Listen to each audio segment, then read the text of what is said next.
Bayangkan jika Anda ingin membeli sebidang tanah atau rumah. Alih-alih melakukan transfer bank digital atau membawa koper berisi tumpukan uang kertas, Anda harus menggelindingkan sebuah batu kapur raksasa seberat 4 ton dengan diameter lebih tinggi dari orang dewasa. Kedengarannya seperti adegan dalam kartun The Flintstones, bukan?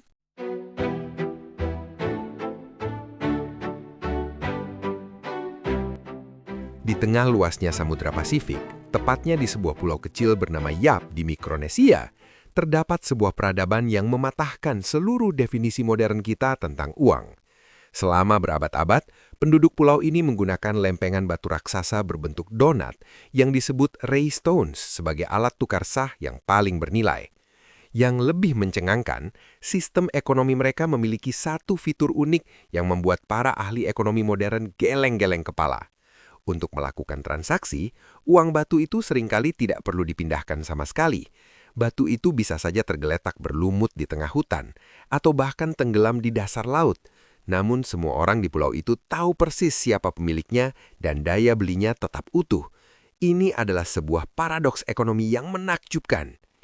Mungkin Anda berpikir, bukankah itu primitif? Tunggu dulu, justru disinilah letak kejeniusannya. Apa yang dilakukan oleh penduduk Pulau Yap ratusan tahun lalu sebenarnya adalah bentuk paling purba dari teknologi finansial yang kita agung-agungkan hari ini, blockchain dan cryptocurrency. Raystone bukanlah sekedar bongkahan mineral, ia adalah simbol kepercayaan kolektif yang sangat canggih.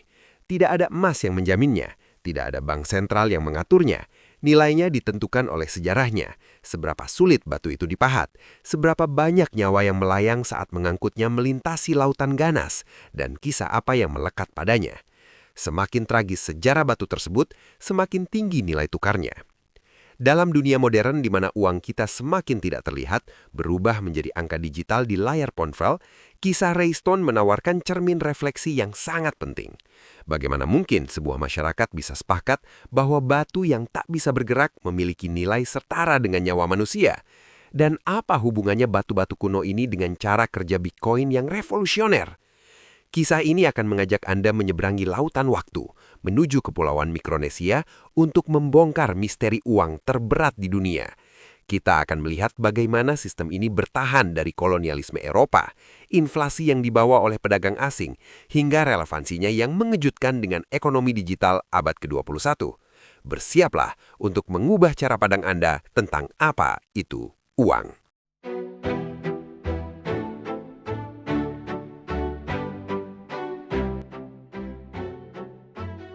Untuk memahami mengapa penduduk Yap menghargai batu kapur ini melebihi emas, kita harus melihat proses pembuatannya.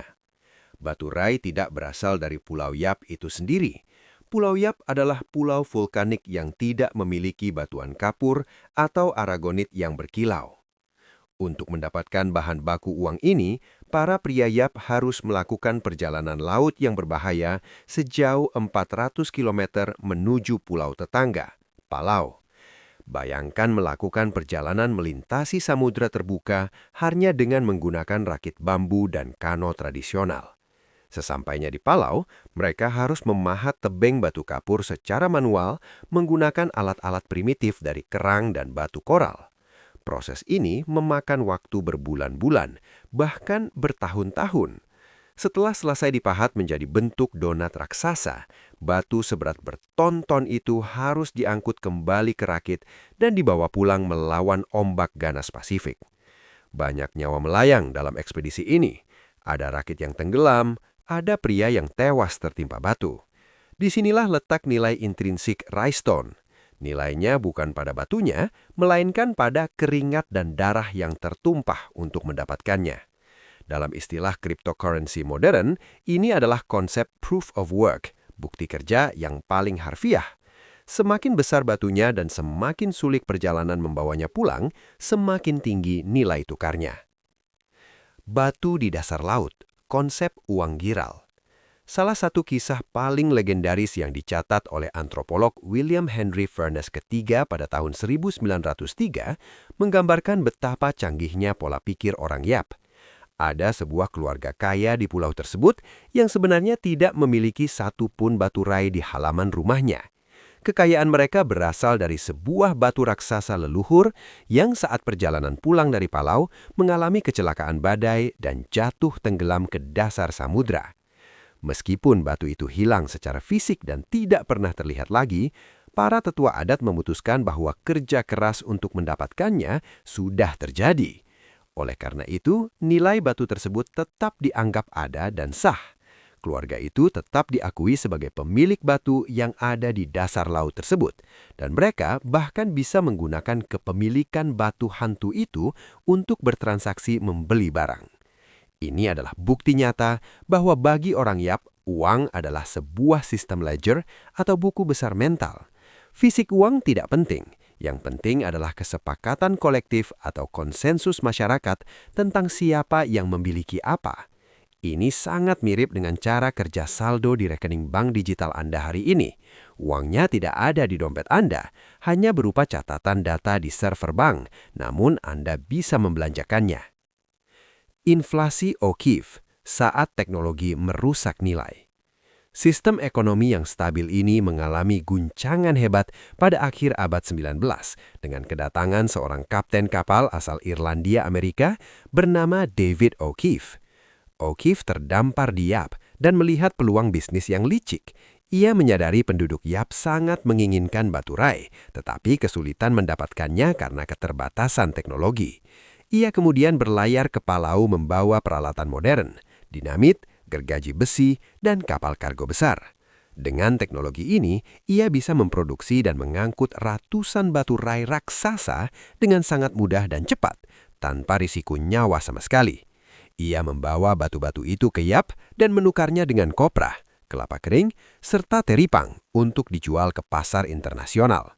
Banjirnya batu rai buatan O'Keefe ini memicu inflasi hiper pertama di pulau tersebut. Tiba-tiba, pulau itu penuh dengan uang batu. Namun, sesuatu yang menarik terjadi. Para tetua adat Yap yang bijaksana menolak mengakui batu-batu bawaan O'Keefe sebagai uang yang bernilai tinggi. Mereka menyebutnya sebagai batu O'Keefe. Bagi mereka, batu-batu itu tidak memiliki nilai karena didapatkan dengan terlalu mudah, tanpa pengorbanan dan tanpa struggle. Ini adalah pelajaran ekonomi yang brilian tentang kelangkaan. Uang hanya berharga jika ia sulit didapatkan. Ketika uang dicetak atau dipahat terlalu mudah tanpa landasan kerja keras, nilainya akan hancur lebur. Penduduk Yap mengerti konsep inflasi jauh sebelum ekonom modern menulis buku tebal tentangnya.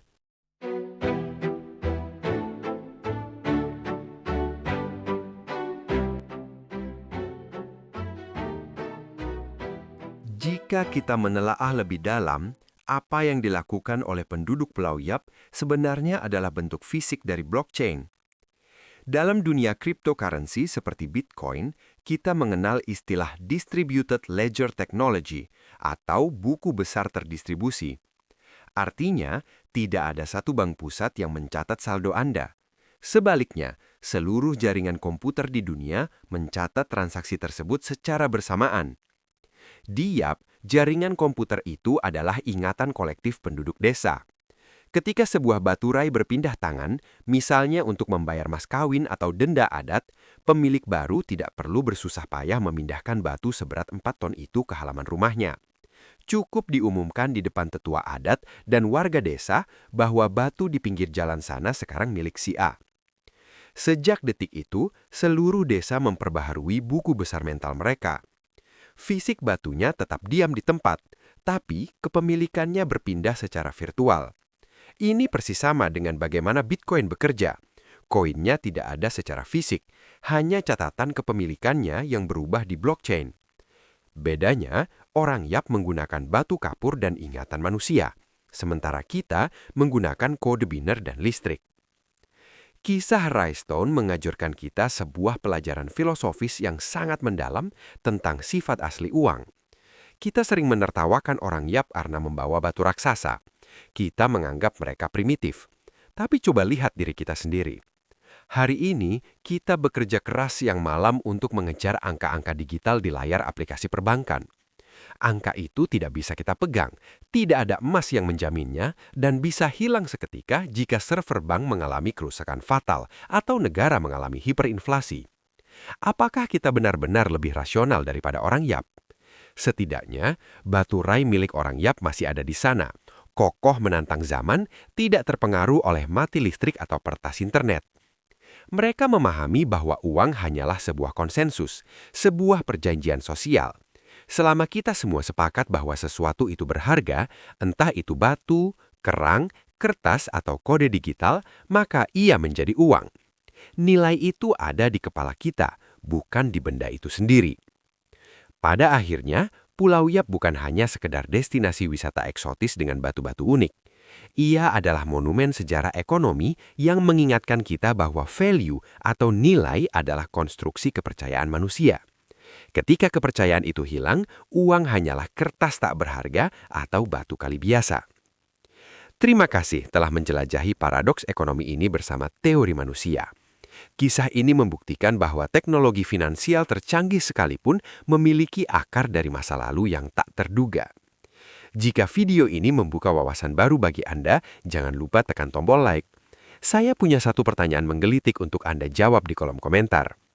Jika internet di seluruh dunia mati total besok, benda apa yang menurut Anda akan menjadi mata uang baru pengganti uang digital?